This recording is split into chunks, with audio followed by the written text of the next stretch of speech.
Hello friends, नमस्कार दोस्तों। एक सवाल कई दिनों से लोग बहुत ज़्यादा पूछ रहे थे, इंस्टाग्राम पे भी काफ़ी दिन से आ रहे थे और कई वीडियोस के नीचे भी कमेंट होंगे, आप लोगों ने भी पढ़े होंगे। तो लोग बोलते हैं कि गैम्बलिंग में रिस्क कब लेना चाहिए, मतलब जुए में रिस्क कब ले हम। तो मैंने कहा ठीक है, इस पर एक डिटेल वीडियो बनाऊंगा। काफ़ी टाइम से लोग बोल रहे थे और आजकल मैं मनी इज़ नथिंग पर वीडियो कम बना पा रहा हूँ क्योंकि मैं ट्रैवलिंग में हूँ। पिछले 2-3 महीने से मैं निकला हुआ हूँ इंडिया से बाहर, और मैं इंडिया में अब रहता ही नहीं हूँ। तो कई देश घूम रहा हूँ।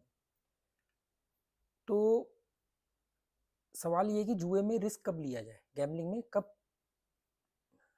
रिस्क लिया जाए।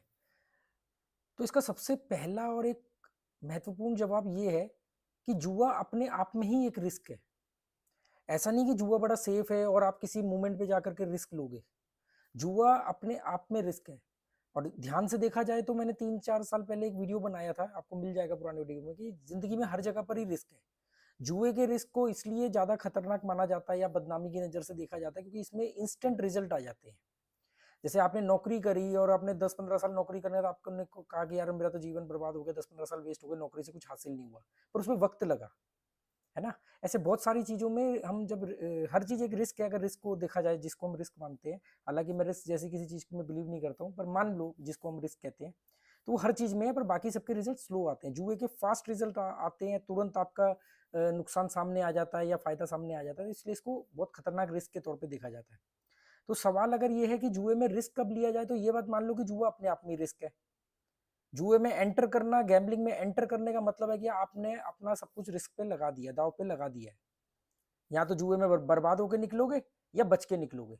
जुए में आबाद होकर के निकलने वाले शायद कोई विरला ही होगा, 1-2% लोग अगर निकल भी आए, वो भी आबाद नहीं होते। अपने आप को बचा पाना ही जुए में बहुत बड़ी जीत होती है। इसीलिए मैं बोलता हूँ कि सबसे पहले तो हमेशा जुए को छोड़ दो। इसका एंड रिजल्ट जीरो ही होना। मेरे चैनल की टैगलाइन भी है, अगर आप होम पेज में जाओगे, मनी इज नथिंग के नीचे लिखा हुआ है, and result zero in gambling. वो 2-3% लोगों में अपने आप को शामिल होने की कोशिश मत करो। हर आदमी को लगता है कि वो उन 2-3% में शामिल होने लायक है। अब आती है बात जिस रेफरेंस में सवाल पूछा गया कि भी गैम्बलिंग करते टाइम रिस्क कब लिया जाए। हमेशा एक बात ध्यान में रखना, अपने प्रिंसिपल की रक्षा करो और प्रॉफिट पर चांस लो।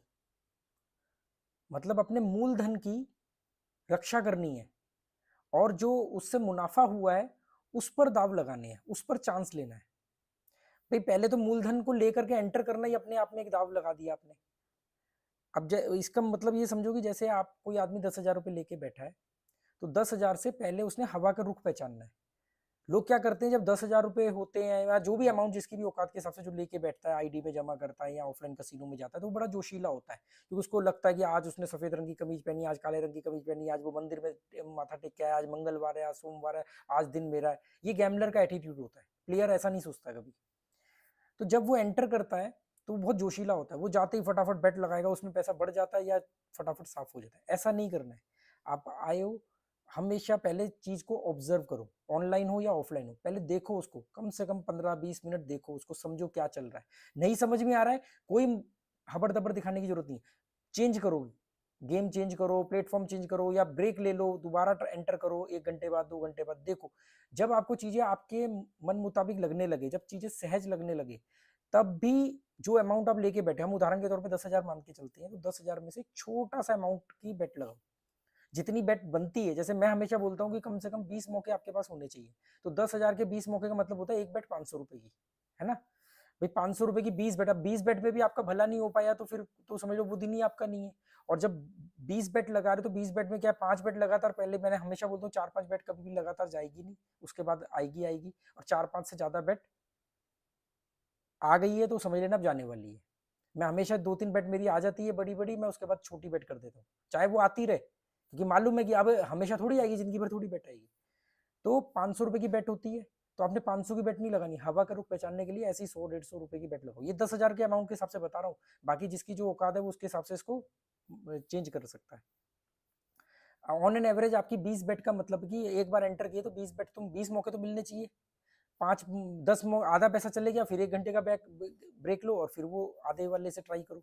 और फिर भी अगर सब जीरो हो जाए तो कोई बात नहीं, उतना ही पैसा लेकर बैठो जितना जीरो कर सकते हो। जैसे 500 की एवरेज बेट बैठती है, 20 टुकड़े करने हैं, तो पहली शुरू की 2-3 बेट जो है बहुत छोटी छोटी लगाओ, 100-150 की बेट लगाओ, देखो क्या चल रहा है, छोटा छोटा मुनाफा आए। जैसे आपने 10,000 से छोटा छोटा मुनाफा करके आपने 12-13 हज़ार रुपये बना लिए, ठीक है, या 1,000, 1,500, 2,000, 3,000 जो भी बना लिया आपने।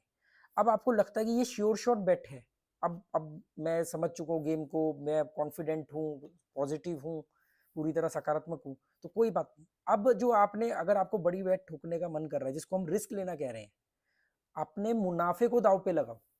जैसे ऊपर आप मान लो आपने 10,000 के 12-13 हज़ार बना लिए, तो 2-3 हज़ार जो प्रॉफिट है उसकी उसकी बड़ी बेट ठोक दो। वैसे नॉर्मली आपको 10 में 500 की बेट लगानी चाहिए, इसमें आप 1,000-1,500 की बेट लगा दो। सभी नंबरों पर बराबर पैसा मत लगाना है, जो भी है उसमें, जो भी गेम खेलो आप। मैं गेम की, मतलब मैं गेम की बात नहीं कर रहा हूँ, मैं पैसे फंड मैनेजमेंट की बात कर रहा हूँ।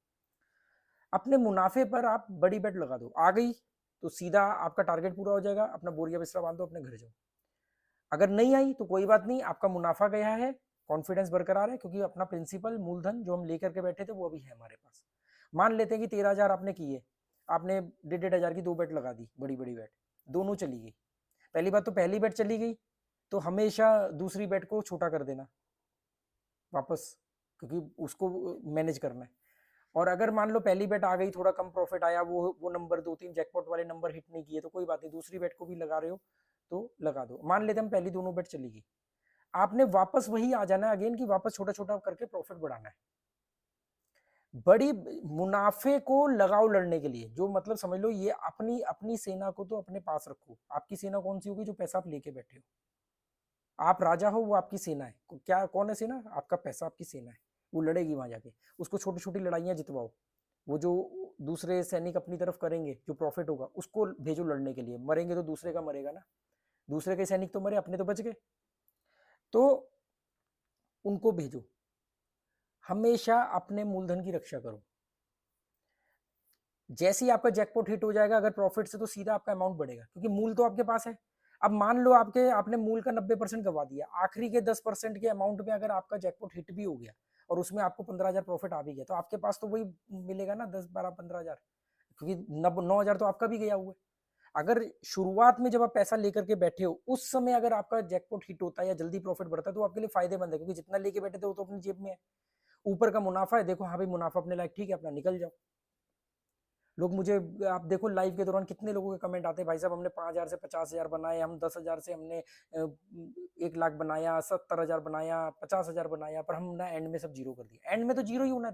आपको आपकी डेडलाइन पता होनी चाहिए कि इस यहाँ पर टच करते ही मैं गेम बंद कर दूंगा, चाहे आज मुझे 1 करोड़ रुपए भी मिलने वाला हो। दूसरी बात, कभी भी राउंड फिगर के चक्कर में मत पड़ना। अगर आपने सोचा कि यार मैं 15,000 पे जाके गेम बंद करूंगा, वो 14,000 हो जाएगा, 14,800 हो जाएगा, 14,950 हो जाएगा, 15,000 नहीं होगा। इस चक्कर में मत पड़ना। 15,000 सीधा 250 हो जाएगा, 15,700 हो जाएगा। फिर आप क्या करोगे? ऊपर के 700 की बेट लगाओगे कि 15 तो मैं लेके बैठूंगा, ऊपर के 700 की बेट लगाता हूँ। ऊपर के 700 की बेट लगाते ही होगा क्या, वो बेट चली जाएगी, फिर आपको गुस्सा आएगा, अरे यार 15,700 का प्रॉफिट था तभी निकल जाने थे, 700 चले गए, चल कोई बात नहीं, मुनाफे में तो हूँ, 700 लेके आता हूँ। और धीरे धीरे आप सारा जीरो कर दोगे। बदला नहीं लेना है, खुंदक में नहीं आना है।